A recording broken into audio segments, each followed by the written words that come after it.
Then next आएगा India और Sweden के रिलेशन। अगेन यहाँ पे भी प्राइम मिनिस्ट्रियल मीट होती है। अब स्वीडन को आप देखोगे तो नॉर्वे देखा, नॉर्वे के बाद चले गए स्वीडन। स्वीडन का ये आ गया कैपिटल स्टॉकहोम। स्टॉकहोम जहां पे एक समिट हुआ था 2018 का, मतलब ये नॉर्डिक नेशन की जो समिट थी। इसके अलावा स्वीडन में जब विजिट हुई तो जो डिस्कशन के एरियाज रहे वो फिर से वही है, ट्रेड है, टेक्नोलॉजी है, डिफेंस है। तो अब आपको मेंस का एक हिंट तो मिल ही चुका है, इतने सारे आर्टिकल जब आपने आईआर के करे। अनटिल और अनलेस फ्री ट्रेड एग्रीमेंट से रिलेटेड कोई सवाल ना पूछा जाए, आपसे सिर्फ बायलेटरल रिलेशन पूछे हैं, यानी कि सिर्फ दो कंट्री के रिलेशन पूछे हैं, कीवर्ड्स यही रहते हैं हमेशा। स्पेस हो गया, डिफेंस हो गया, मिनरल्स हो गए, सप्लाई चेन होगी, जियोपॉलिटिकल इंपॉर्टेंस होगी, बस इन्हीं के आसपास रिवॉल्व करते हैं। मतलब अगर ना भी आए तो आप लिख सकते हो एटलीस्ट इन कीवर्ड्स का यूज करके। पर अगर आ गया एफटीए, फिर आपको डिटेलिंग पता होनी चाहिए, क्योंकि जब आपने यूरोपियन यूनियन के साथ देखा तो मुद्दे अलग थे, मतलब जो प्रोडक्ट्स थी, कमोडिटीज थी वो अलग थी। पर जब न्यूजीलैंड के साथ देखा तो वो चेंज कर जाता है। वैसे नीदरलैंड के साथ जब आपने पैक्ट देखे वो काफी यूनिक भी थे बीच में, और कुछ रैंडम थे जो हमेशा ही चलते आ रहे हैं। तो ये वाली जो चीजें हैं, की टर्म्स हमेशा ही सेम रहती हैं, तो इनका आप जरूर यूज करें। अब यहाँ पे जब वो पहुंचते हैं तो इनको एक तो अवार्ड भी दिया गया, royal order of polar star, degree commander, grand cross for contribution की जो इंडिया और स्वीडन के रिलेशन इन्होंने इंप्रूव करे। याद है 5 नेशन विजिट जब वहां पे भी करी थी तो 4 नेशन ने अवार्ड दिए थे। तो हर एक कंट्री का कोई ना कोई रिस्पेक्ट देने के लिए अवार्ड होता है, तो वैसे ये स्वीडन ने भी यहाँ पे अवार्ड दे दिया।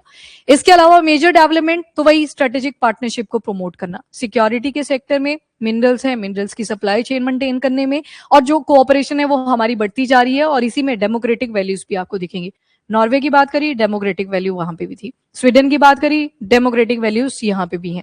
इसके अलावा 4 पिलर जो पार्टनरशिप के हैं इंडिया और स्वीडन के। अब बोल दिए 4 पिलर, जब 4 पिलर बोल दिए तो फिर आपको स्पेसिफिक हो जाना है कि कौन से एरियाज में बात करी गई। नंबर 1 आता है स्ट्रेटेजिक डायलॉग कंडक्ट हुआ स्टेबिलिटी और सिक्योरिटी को लेके। वही अगेन सिक्योरिटी आ गई, दूसरा आपका जो स्ट्रेटेजिक अफेयर है, सप्लाई चेन वगैरह है, उसको कंट्रोल करना है और मेंटेन करना है। एंड नंबर 2 आता है next generation economic partnership. Trade आ गया, इन्वेस्टमेंट आ गया, देन बिजनेस कोलैबोरेशन आ गई, वो जो बिजनेस लीडर्स आते हैं, पार्टिसिपेट करते हैं, उनके पॉइंट ऑफ व्यू से आया। थर्ड आएगा emerging technology and trusted connectivity. Artificial intelligence आ गया, इमर्जिंग टेक लिख दिया है तो मतलब जो भी टेक्नोलॉजी आज के टाइम पे इमर्ज कर रही है उन सभी के एग्जाम्पल आ जाएंगे। डिजिटलाइजेशन आ जाएगा एंड एडवांस टेक्नोलॉजीज आ जाएंगी। एडवांस टेक्नोलॉजी छोड़ दिए, कॉम्प्रिहेंसिव वर्ड, इसमें फिर सारी आ जाएंगी। Shaping tomorrow together, people, planet, health, resilience, मतलब लोगों के ऊपर भी फोकस करा। तो अगेन अगर इन 4 पिलर्स को भी देखोगे, ये सारी चीजों को टच कर रहा है, लोगों को भी टच कर रहा है, हेल्थ को भी टच कर रहा है, टेक्नोलॉजीज को भी टच कर रहा है, और जो स्ट्रेटेजिक कोऑपरेशन है हमारी, जो ग्रोथ और स्टेबिलिटी को मेंटेन करने में हेल्प आउट करेगी, वो भी यहाँ पे इन्होंने टच कर ली। तो ये 4 की पिलर्स है जो इंडिया और स्वीडन की मीट में आउटकम की फॉर्म में निकल के आए। बाकी इन्होंने एक ज्वाइंट एक्शन प्लान भी बनाया 2026 टू 2030 का, कि आने वाले जो भी 4-5 साल होंगे उसमें हम क्या क्या चीजें अचीव करेंगे। तो जो पीछे पिलर्स का मेंशन करा वही अचीवमेंट्स करनी है। इसके अलावा एरियाज ऑफ कोऑपरेशन दोबारा से नोटिस करो, सेम से ही वर्ड आपको दिखेंगे। ट्रेड एंड इन्वेस्टमेंट आ गया, इनोवेशन आ गया। अब इमर्जिंग टेक की बात करिए तो ऑब्वियसली बात है इनोवेशन रिक्वायर्ड होगी उसमें। देन ग्रीन ट्रांजिशन आ गई, डिफेंस सिक्योरिटी आ गई, डिजिटलाइजेशन है, स्मॉल एंड मीडियम एंटरप्राइजेस हैं, स्पेस आ गया, research and education, culture, people to people type. ये कॉमन ही रहेगा, लगभग हर रिलेशन के अंदर ये वाले वर्ड्स तो आपके होते ही होते हैं। इसके अलावा की फोकस एरिया, अब जब आप नॉर्डिक नेशन की तरफ देखते हो तो वहां पे ज्यादा सफाई आपको मिलती है, टेक्नोलॉजी ज्यादा अपग्रेडेड मिलती है, तो वैसे यहाँ पे क्लीन टेक्नोलॉजी मिलेगी, एडवांस मैन्युफैक्चरिंग, सस्टेनेबल मोबिलिटी और डिजिटल ट्रांसफॉर्मेशन। सारे वर्ड्स याद नहीं करने हैं, पर हाँ एक आर्टिकल के जरूर याद कर लो, ये बाकी आर्टिकल्स में आपके काम आ जाएंगे। देन स्वीडन के रिमार्क, वही इंडिया की जो डिजिटल ट्रांसफॉर्मेशन है वो काफी ज्यादा रिस्पेक्ट वर्दी है। इसके अलावा एआई में भी प्रोग्रेस इंडिया ठीक ठाक कर रहा है, और जो इंडियन कम्युनिटी स्वीडन में रह रही है उनकी कंट्रीब्यूशन स्वीडन के लिए, रेमिटेंसेस आना एक अलग बात होती है, कंट्री को भी तो कुछ फायदा होता है, तो इंडियन कम्युनिटी जो स्वीडन में रह रही है उनका भी ठीक ठाक कंट्रीब्यूशन रहा है। इसके अलावा और इंपॉर्टेंट एरियाज वही हैं, दोबारा से जो एफटीए वगैरह है इसके ऊपर अर्ली इंप्लीमेंटेशन की बात करिए कि जल्दी से जल्दी इस एफटीए को हम इंप्लीमेंट करेंगे। अब ये वाला कौन सा एफटीए मेंशन करा होगा यहाँ पे, ये यूरोपियन यूनियन के साथ है, क्योंकि जब ईएफटीए का मेंशन हुआ उसमें स्वीडन था, ठीक है, स्वीडन सॉरी नॉर्वे की जब हमने बात करी थी तो उसमें एक नॉर्वे था, आइसलैंड था, स्विट्जरलैंड था और लिंस्टेनस्टीन था, वो ईएफटीए था। पर जब स्वीडन के साथ बातचीत हुई तो European union free trade agreement की बात कर रहा है। डिफरेंस याद रखना, ये ईएफटीए आ गया, आपसे पूछा मेंबर नेशन कौन से हैं, वहां पे अगर नंबर मेंशन कर दिया होगा तो वो 4 नेशन है ईएफटीए के रिस्पेक्ट में। इसके अलावा यहाँ पे बोलिए अर्ली इंप्लीमेंटेशन। जब आपने यूरोपियन यूनियन के साथ इंडिया की डील पड़ी थी तो उसमें यही बोला था ना, भी टाइम लगेगा, 6 महीने से 1 साल लग सकता है इसको इंप्लीमेंट करने में, तो यही बोला कि जल्दी से इसको एफटीए को इंप्लीमेंट कर लेते हैं। इसके अलावा ग्लोबल रिफॉर्म्स, बड़ी सारे इंस्टीट्यूशन बन रखे हैं, फॉर एग्जांपल यूनाइटेड नेशन है, इसके अलावा यूनाइटेड नेशन सिक्योरिटी काउंसिल उसी का एक सब पार्ट आ जाता है। इसी तरह से बड़े सारे ऑर्गेनाइजेशन बन रखे हैं, पर वो आउटडेट हो चुके हैं। तो आजकल सारी कंट्री ट्राई कर रही हैं कि और मेंबर्स को भी ये इंक्लूड करें और इसको थोड़ा अपग्रेड करें, तो उसी चीज के ऊपर डिस्कशन हुई। Shared commitment, peace, stability, counter terrorism, supply chain resilient बनी रहे, सस्टेनेबल इकोनॉमिक ग्रोथ होती रहे हमारी।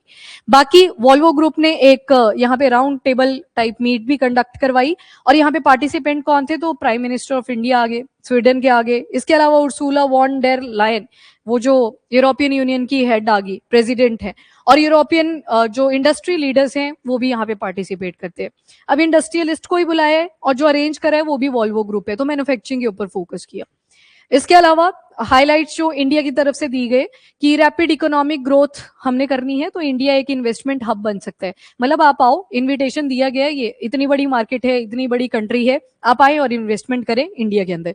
Infrastructure development, digital public infrastructure और मैन्युफैक्चरिंग पोटेंशियल दिखाया। विजन क्या है, तो डिजाइन फॉर इंडिया, इंडिया के लिए डिजाइन करें, मेक इन इंडिया, इंडिया में ही बना हो, और एक्सपोर्ट फ्रॉम इंडिया, फिर इंडिया से एक्सपोर्ट करा जाए। तो ये वाला विजन यहाँ पे नॉर्डिक नेशन की विजिट के दौरान दिया गया। Then importance of IMEC, India Middle East economic European economic corridor. अब कई बार इसको IMEC लिखते हैं, कई बार IMEEC भी लिखा होता है, तो दोनों ही ठीक है। अब ये जो इमैक कॉरिडोर है, ये हरियाणा के पेपर में प्रीलिम्स में आ गया था। बस वही था कि कौन कंट्रीज के रिस्पेक्ट में ही था ना, कि कौन कौन सी कनेक्ट होंगी, तो इंडिया था, अरब पेनिनसुला था, और फाइनली यूरोपियन कॉन्टिनेंट था, तो वही पूछा हुआ था। और इमैक की फुल फॉर्म नहीं लिखी, अगेन वही आ गया, इमैक को लिख दिया, तो आपको पता होना चाहिए था। एनीवेज नेक्स्ट आते हैं इसकी इंपॉर्टेंस। अब देखो ग्रीस तक तो हम आ ही गए हैं, ग्रीस के बाद 3 सीज में, 3 सीज का मतलब मेरा सी से है, सिर्फ सी, तो 3 सी में 3 सी से रिलेटेड जो कंट्रीज है, मतलब शुरू जिनका नाम सी से होता है, यहाँ पे भी प्राइम मिनिस्टर ऑफ इंडिया ने विजिट करा था, जिसमें कौन कौन सी आएंगी, तो एक तो आपको यहाँ पे दिख रही है साइप्रस, ये साइप्रस है, ये क्रोएशिया है ऊपर, और इसके अलावा कनाडा। जब G7 का समिट था लास्ट ईयर, तो उस टाइम पे क्या बोला था कि ये जो हमारा इमैक कॉरिडोर है, यहाँ तक तो पहुंचा ही हुआ है ग्रीस, पर बीच में यहाँ कॉन्फ्लिक्ट्स बहुत ज्यादा बढ़े, इजराइल और गाजा एंड ऑल के, तो इस वजह से ये कनेक्टिविटी उतनी प्रॉपर हो नहीं पाई। तो अब हम चाहते हैं ये ग्रीस के बियॉन्ड जाए, जैसे कि क्रोएशिया के बाद यूरोपियन यूनियन के साथ और ज्यादा कनेक्टिविटी हम बना पा रहे हैं। ऑल्दो ग्रीस के साथ तो हमने कनेक्ट कर ही लिया, पर क्या हो अगर ये कॉरिडोर थोड़ा और एक्सटेंड हो जाए, तो इसका भी मेंशन करा, इंडिया और यूरोप के बीच में जो कनेक्टिविटी है उसको इमैक और ज्यादा इनहांस कर सकता है। की सेक्टर आई थिंक अब लर्न है आपको, ये सेमीकंडक्टर इलेक्ट्रॉनिक भी नहीं भूलना है, वो भी आपके जब रिन्यूएबल एनर्जी की बात करते हैं तो उसमें एक एग्जांपल की फॉर्म में लिख सकते हो। बाकी रिन्यूएबल एनर्जी है, डीप टेक मैन्युफैक्चरिंग है, एवरीथिंग इंक्लूडेड इन रिलेशंस में भी। ओके बाकी वही है, टैलेंट एंड वर्कफोर्स इंडिया के पास बहुत है, बस अपग्रेड करने की जरूरत है। तो यंग वर्कफोर्स है, स्किल्ड मैन पावर है, स्किल तो नहीं है अभी के लिए, अभी बन रही है, बनेगी।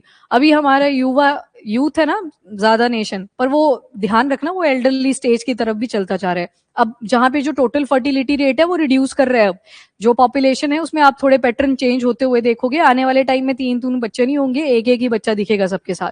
तो वो जो बोल रहे हैं ना युवा, उनका एक टाइम पे एज ग्रुप था 25, अभी ये 29 क्रॉस कर चुका है, 29 और 35 के बीच में लाए कर रहा है। तो अभी जैसे इस उम्र में बहुत सारे आप में से भी लाए करेंगे, पीछे तक दिखाई नहीं दे रहा है, तो युवा तो कहाँ ही बचे। वो याद है ना इंसेंटिव दिए थे 25,000 कि 2 या 3 बच्चे कर लो, इंसेंटिव मिलेगा पर बच्चा, तो वो टोटल फर्टिलिटी रेट ड्रॉप कर रहा है अब, तो ड्रॉप कर रहा है, तो मतलब ज्यादा टाइम तक हम युवा नहीं बचेंगे, तो ये स्किल्ड जल्दी करना पड़ेगा, अदरवाइज ये प्रॉब्लमेटिक होगा। हाँ वहां पे जैसे आपने देखा उसको बोलते हैं विंटरिंग का मतलब होता है एकदम से वो जो एल्डरली पॉपुलेशन है वो बढ़ जाती है और जो युवा था वो घट जाता है। तभी तो जापान भी इंडियंस को इनवाइट करता है, आप आओ यहाँ पे काम करो, हम आपको प्लेस देंगे, आप काम करिए, तो वो वाली सिचुएशन नहीं होनी चाहिए। नेक्स्ट ओवरऑल सिग्निफिकेंस यही निकला कि जो नॉर्डिक नेशंस हैं उनकी रेलेवेंस इंडिया के लिए भी बढ़ती जा रही है, क्योंकि अभी ऑस्लो समिट में आप देखोगे आर्कटिक सर्कल में इंडिया भी तो चाहता है हमें भी थोड़ी एडवांटेज मिले, अकेले यही क्यों लुफ्त उठाए, इंडिया को भी कुछ एडवांटेज मिलनी चाहिए। That's all.